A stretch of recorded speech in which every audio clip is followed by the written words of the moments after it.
2 players accused of $1 million heist on the game's biggest stage, the World Series of Poker.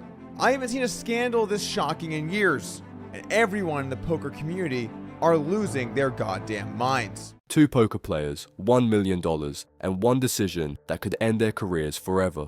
The World Series of Poker just experienced one of the most shocking scandals in its long and storied history.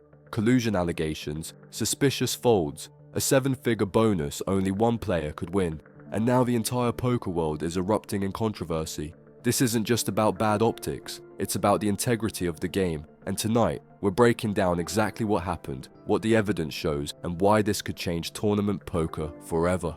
The scandal centers around WSOP Event 53, a standard poker tournament on the surface, until you factor in a massive outside promotion from WPT Global. That promotion guaranteed an extra $1 million to a player named Jesse Yaganuma, if and only if he won the tournament.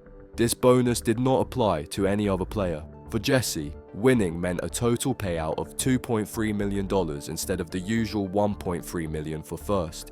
His final opponent, James Carroll. And here's where the math gets interesting. If Jesse won, Jesse takes home $2.3 million. James gets $1 million. If James won, James gets $1.3 million.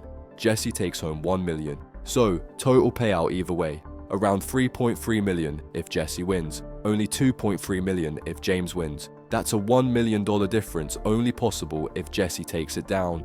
Suddenly, there was a clear financial incentive for both players to make sure Jesse won, and then agree to split the bigger pot. And then the hand started playing out in a way that made everyone watching say the same thing. Something's not right. Now let's look at the actual poker. James Carroll entered heads-up play with a dominant chip lead, holding over 90% of the chips. In any normal situation, that's game over. But somehow, Jesse Yaganuma starts winning pot after pot. Not with lucky rivers, not with clutch bluffs, but with hands that look deliberately strange.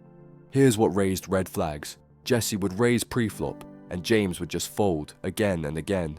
James had flopped trips, 3 of a kind, and Jesse folded top pair on the flop. That's an extremely unusual play heads up. When James picked up pocket aces, instead of slow playing or extracting value, he open jammed pre-flop. That's almost unheard of at this level. The result? Jesse folded.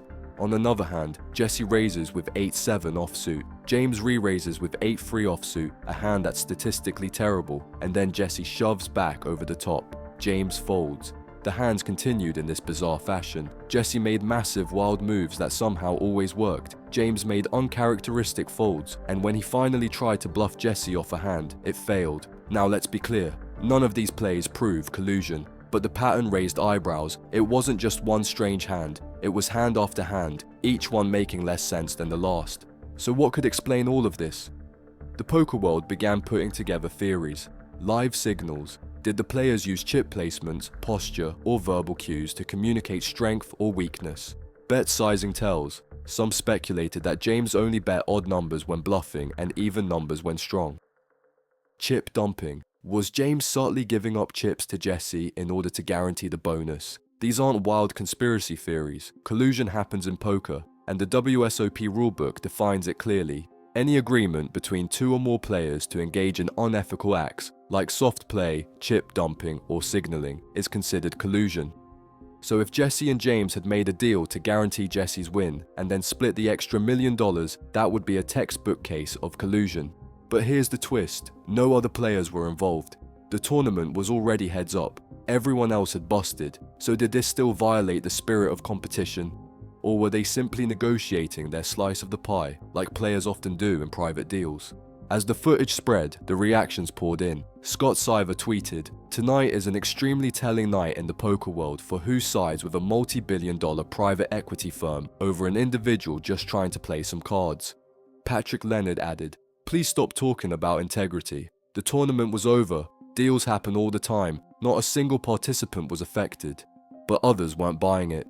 Reddit threads exploded with accusations, Twitter lit up with hand analysis breakdowns, poker YouTubers posted exposés within hours, viewers began timestamping hands they believed were blatant giveaways. Even the WSOP's own social media got involved. They initially congratulated James Carroll on finishing second and winning $1 million, but then they deleted the tweet, suggesting something wasn't right behind the scenes. The pressure built. the WSOP released a statement confirming they were investigating a potential breach of rules and they had not yet awarded the prize money or the bracelet. So what happens now? Well, under WSOP rules, even the appearance of collusion can trigger action. If an agreement was made, even a verbal one, it could result in disqualification, bans, and forfeiture of prize money. WPT Global, the sponsor of the $1 million bonus, also had a decision to make. At first, speculation flew. Would they refuse to pay out the bonus? Would the extra million be frozen? Also raises a troubling question. If two players can collude at the final table and still get paid, what's stopping others from trying it in future events? Let's take a step back. Collusion in poker is serious. It breaks the fundamental trust between players and damages the credibility of the game. But heads-up situations are a grey area. In private, players chop prize pools all the time. Deals are made based on chip stacks, payouts, and risk tolerance. It's part of the game. But once it goes public, once it involves third-party promotions and broadcasted tournaments, the ethics change. This wasn't just a private deal. It was on the world stage, millions of viewers, major sponsors, a bracelet on the line. If Jesse and James did make a deal, was it just smart strategy or a betrayal of the sport? Let's imagine how this went down. James has the chip lead. He knows if he wins, he gets 1.3 million, but if Jesse wins, he still gets 1 million, and Jesse walks away with 2.3. So they could hypothetically strike a deal. James folds his way out, Jesse wins the bonus, and they chop the extra million behind closed doors. Simple, right? But it's not that easy. What if James says, I want more than half? What if Jesse says, you're already getting 1 million, that's enough? Suddenly, it's a negotiation, a game of chicken, each player deciding how greedy or cautious they want to be. And that's the danger. When players are incentivized to stop competing, it erodes everything the tournament is supposed to stand for.